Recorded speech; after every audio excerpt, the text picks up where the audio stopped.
తెలంగాణలో BRS MLA కొత్త ప్రభాకర్ రెడ్డి వ్యాఖ్యలు పొలిటికల్ దుమారం రేపుతున్నాయి. ప్రభుత్వాన్ని పడగొట్టాలని బిల్డర్లు వ్యాపారులు అంటున్నారని, ఎంత ఖర్చైనా ఎమ్మెల్యేలను కొనమంటున్నారంటూ బాంబు పేల్చారు కొత్త ప్రభాకర్ రెడ్డి. దీంతో ఆయన వ్యాఖ్యలపై తీవ్ర స్థాయిలో మంత్రులు, కాంగ్రెస్ ఎమ్మెల్యేలు స్పందించారు. స్ట్రాంగ్ కౌంటర్ ఇచ్చారు.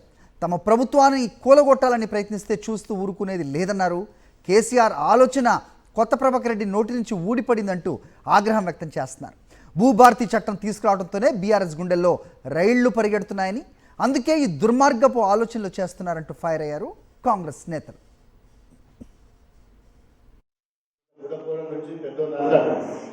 మాకు తెలియ ఏ బిజినెస్ మ్యాన్ నాకు తెలిసిన వాళ్ళు కొంచెం ఫ్యాక్టరీ దగ్గర ఆడడం ఉద్యోగస్తులు అన్నయ్య మార్గంలో కూడా రాలంటే ఎందుకు అంటే ఈ గవర్నమెంట్ వశపొందలేదు, దగ్గర అడగొట్టలేదు, దండం పెడతాం, పైసలు ఇస్తాం, మీకు మస్తు పైసలు ఇస్తాం, కొనుగోలు అవసరం అప్పుడు ఎమ్మెల్యేలు కానీ ఉద్యోగం దీన్ని ఉస్తే దరిద్రం ఇది దీన్ని మొత్తం కథపట్టిదని ఎంతో మంది అంటున్నారు. బిల్డర్స్ అంటారు, ఇండస్ట్రియలిస్టులు అంటారు, మీకు అర్థం దగ్గర పెట్టుకుంటారు, ఏ ఎమ్మెల్యేలు ఏం చేసుకుంటారో మీరు చేసుకోండి అనే కాడికి వచ్చిందంటే మీరు అర్థం చేసుకోవాలి.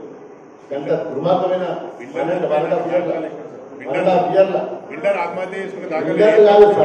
బిల్లు రాలేదు. కొత్త ప్రభాకర్ రెడ్డి గారు అంటే కేసీఆర్ గారి ఆత్మ. కేసీఆర్ గారి నోట్లో నుంచి ఏ మాట రావాలనో అది కొత్త ప్రభాకర్ రెడ్డి గారి నోట్లో నుంచి వచ్చే మాట.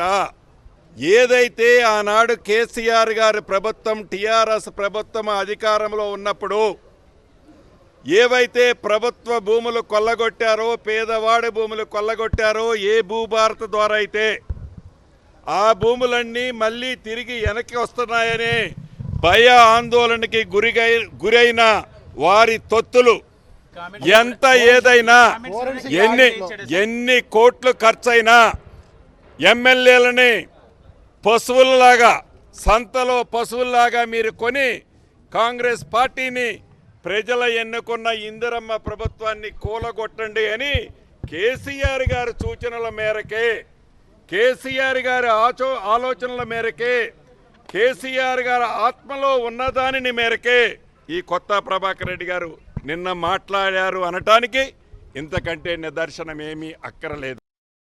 నేను ఆయన ట్రాన్స్పోర్ట్ బిజినెస్ మెన్ అనుకున్న ప్రభాకర్ రెడ్డి, ఆయన జ్యోతిష్కం చదివింది తెలియదు, మేము జ్యోతిష్కం చదవలే. మాకు ప్రజల విశ్వాసం ఇచ్చినారు. ప్రభుత్వం కూలిపోవాలని మీరో మీ నాయకుడు కోరుకుంటే చెప్పండి. ఎప్పుడైతే ఎన్నికైనా 16 నెలల నడవంగా కాళ్ళల్లో కట్టెడ్డం పెడుతున్నారు. ఇప్పుడు మళ్ళా పెళ్లి శాపనార్థాలు పెట్టిరు. ఇప్పుడు మీరు ఇండస్ట్రియలిస్ట్ దగ్గర పైసలు తెచ్చుకొని మీకు కొత్త కాదు, మా ప్రభుత్వాన్ని కూలగొట్టడానికి ఏదో చేస్తామనేటువంటి కుట్ర చేస్తే ఇక్కడ ఊరికే చేతులు దాపుకొని అటుగానే రా నాయన రా అని చెప్పడం లేవు. భూభారతిని తీసుకొచ్చి చూయిస్తామని చెప్పినాం, ధరని బంగాళాఖాతంలో కలుపుతున్నాం. ఇలా భూభారత దేశం కాబట్టి వాళ్ళ గుండెలో రైలు పడిగట్టి ఆ రకంగా మాట్లాడతాం. అది కొత్త ప్రభాకర్ రెడ్డి మాట్లాడిన మాట కాదు, టీఆర్ఎస్ ఉన్నటువంటి అగ్రనేతలు మాట్లాడించారు. గతం నుంచి కూడా మా ప్రభుత్వం ఏర్పడిన నుంచి మేము కూలుస్తామంటున్నారు. మరి మీరు కూల్చేది ఉంటే అసెంబ్లీలో మీకు బుద్ధి చెప్పారు, పార్లమెంట్లో బుద్ధి చెప్పారు, రేపు స్థానిక సంస్థలో బుద్ధి చెప్తారు. ఈ ప్రభుత్వం ప్రజల చేత ఎన్నుకోబడ్డ ప్రభుత్వం కాబట్టి దీన్ని కూల్చే దమ్ము ధైర్యం ఎవరికీ లేదు. గత 10 సంవత్సరాల బీఆర్ఎస్ పరిపాలనలో కాంట్రాక్టర్లు వీళ్ళందరూ కలిసి అక్రమంగా సంపాదించిన సొమ్ము బాగా ఉన్నట్టుంది వాళ్ళ దగ్గర.